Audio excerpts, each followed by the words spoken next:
Okay, I'm going to go over a couple techniques that we're going to use in painting these coasters.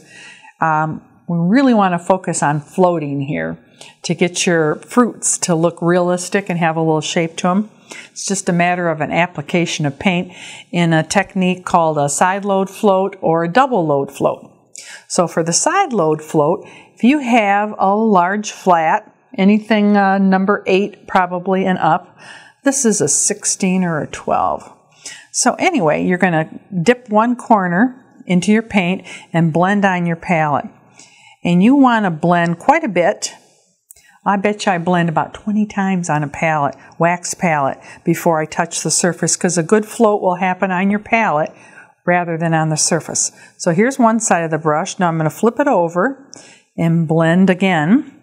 So you're actually blending both sides of the brush, but the paint's only on one corner.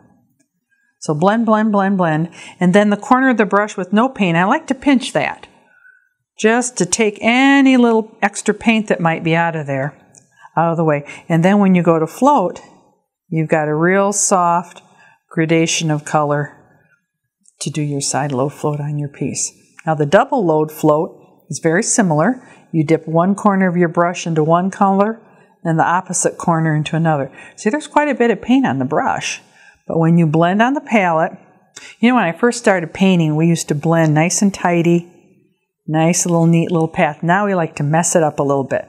So I'll walk to the yellow, I'll walk back to the green, flip the brush over, yellow, green, back to the yellow, and you think you've lost all gradation of color between the two, but you haven't.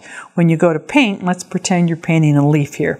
Here's your chisel edge, pressure, and back to chisel edge. It's a nice soft flow of color from one to the other. That's a double load float, well blended on your palette.